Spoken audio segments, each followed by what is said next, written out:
debt limit that's causing it. He's CEO of Swiss America. Craig, welcome to the show.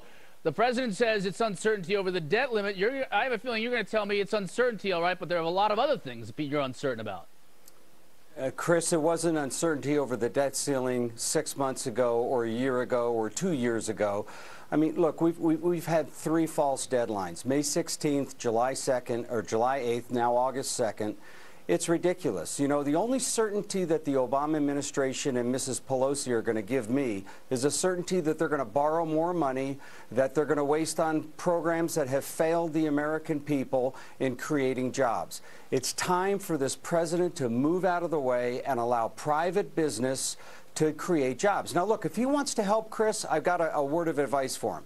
Why not start talking positively about this nation? A president can create an era of confidence, and that gives people like me the confidence to go out and spend money and create jobs. But as anti-business as this president has been, Jack Welch even said he's the most anti-business president we've ever had.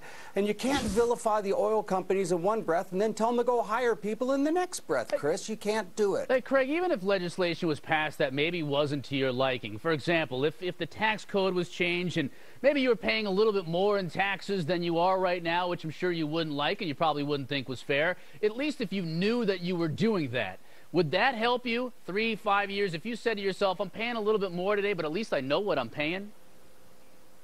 Yeah, that would help, no doubt. But raising taxes is not the answer here, Chris. Look, and you've heard this drone over and over again. It's not a revenue problem we have. It's a spending problem. Let me tell you what I'd like to see. I'd like to see the American government say, I'll tell you what, we're going to raise the debt ceiling, but we're going to slash spending, and we're not going to raise taxes a penny. We're going to give it 2 years to see what happens. We're going to go ahead, like under the Bush administration. He raised the debt limit 6 times, for Pete's sakes. But this time, we mean business. And that's why I appreciate Mr. Boehner and the rest who are saying, look, we're not going to raise taxes. We want significant spending cuts, because then I know America was sincere about getting their house in order. We cannot continue to kick this can down the road, Chris. You and I know it. The American taxpayers know it. And that's why in 2010 they said enough is enough, cut spending. So I know Mr. Obama wants to raise taxes. Look, if he had had it his way, the Bush tax cuts would have expired. Can you imagine the shape we'd be in now? We have 9.2% unemployment. It'd probably be above 10%. This president is probably a very decent man. His policies have failed, Chris. You don't continue to make the same mistakes when he said, let's extend the payroll tax cuts. They haven't worked. There seems to be a little momentum going into this weekend, or a lot of momentum, in changing the tax code, doing away with a lot of these tax breaks and loopholes and whatnot, and lowering the overall rate, but making everybody pay that lower rate instead of allowing all these loopholes to where maybe even some of the larger corporations would pay significantly less. Do you think that's a good idea?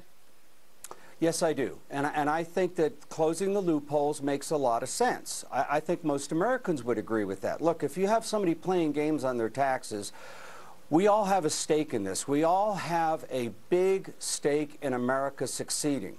So, yes, I believe we should have a more equal, if you will, fair tax system.